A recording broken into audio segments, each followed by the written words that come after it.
Present by Sameer Studio. तो उठाएंगे सभी हाथों को ऊपर और कहेंगे क्या? ढोल बाजे रे नगारा बाजे रे, ढोल बाजे रे नगारा बाजे रे।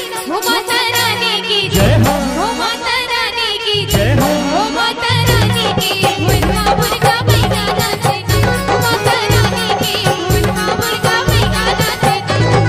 ढोल बाजे रे नगारा बाजे रे, ढोल बाजे रे नगारा बाजे रे। हो माता रानी की जय हो, हो माता रानी की जय हो, हो माता रानी की मुर्गा मुर्गा बैठा नाचे, हो माता रानी की मुर्गा मुर्गा बैठा नाचे ना।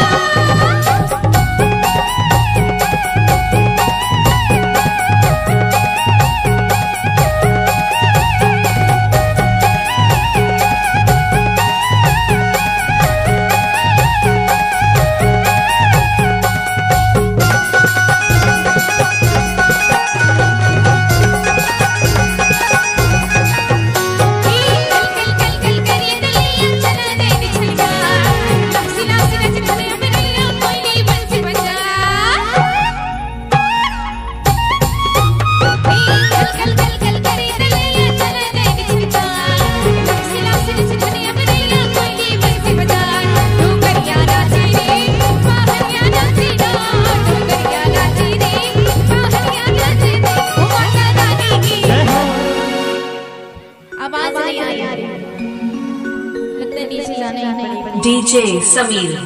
तो देखिए, आप लोगों से मैंने सहयोग मांगा है कि आप लोग मेरा सहयोग करिए। तो मैं कहूँगी हो माता रानी की, तो आप लोगों को बोलना है, क्या बोलना है? जय हो, बस इतना ही बोलना है। हो माता रानी की, हो माता रानी की। ये देखो, मैं बोल आप लोगों को रही हूँ और बोल भैया लोग रहे हैं, तो भैया लोगों से ज्यादा आवाज आप लोगों की जानी चाहिए, है कि नहीं? भाई हमारा सवाल है कि नहीं? हो माता रानी की, हो माता रानी की, हो माता रानी की मुर्गा मुर्गा बैठा नाचे, हो माता रानी की मुर्गा मुर्गा बैठा नाचे। ढोल बाजे रे नगारा बाजे रे, हो माता रानी की जय हो, हो माता रानी की जय हो, हो माता रानी की मुर्गा मुर्गा बैठा नाचे ना, हो माता रानी की मुर्गा मुर्गा बैठा नाचे ना।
डीजे समीर आपका हार्दिक स्वागत करता है।